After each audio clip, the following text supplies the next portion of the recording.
Hi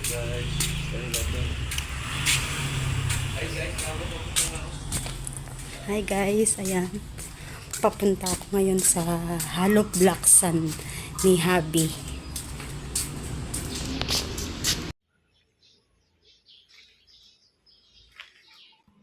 Ayan guys. Andito na tayo sa area ng Hollow Blocks ni Habi. Magtingin tayo ng kanyang mga stock. Ayan guys, libutin natin. Ayan yung mga nagawang hollow blocks ni Habi. Bali, ganyan karami. Araw-araw yan pinupuntahan niya. Yung umaga bago pumasok sa trabaho at sa hapon bago umuwi galing sa trabaho.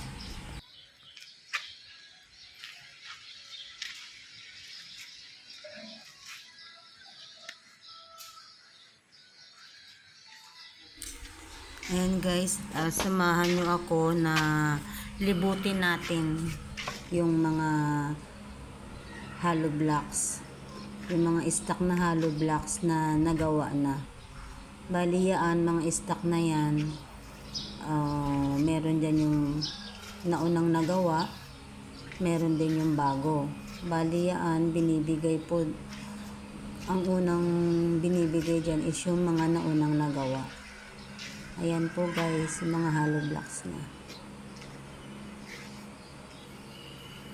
Medyo marami-rami po yung stock natin para pagka may kumuha, may maibibigay po tayo.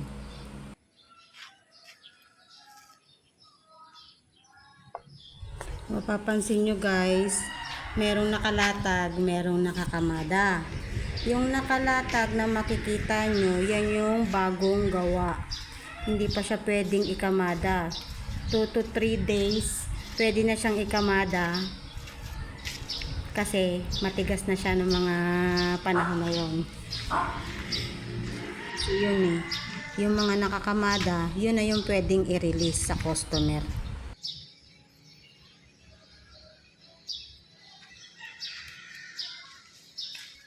Yung nagagawa na semento sa isang araw, bali 3 hanggang 12 na bag.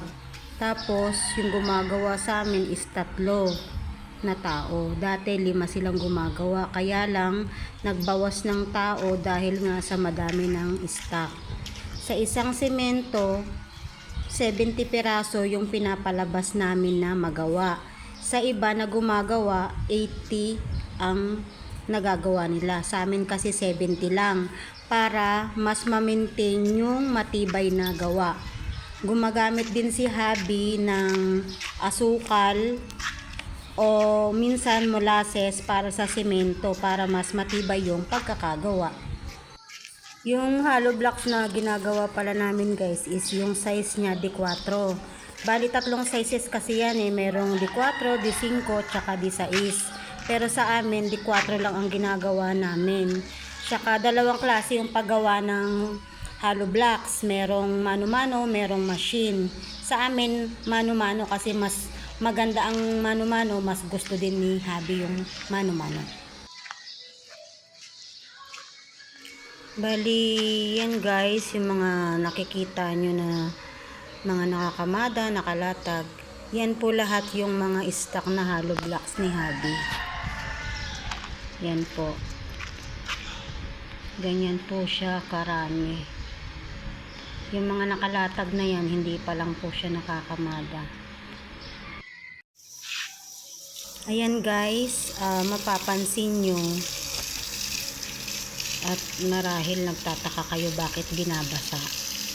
Binabasa po yan kasi kailangan na ma-maintain na basa siya para hindi rumupok.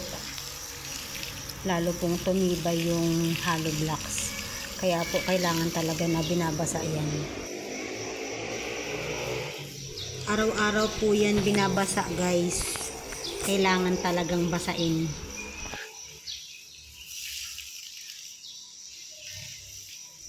kinabukasan pa siya pwede ibigay sa customer guys, kasi pag nabasa siya, lalambot uli yan. Tapos yung pagbabasa po niyan is isang beses lang sa isang araw. Pag di kasi din binabasa, katagalan po yung hollow blocks, rurupok. Kaya mini-maintain talaga na basa yung hollow blocks.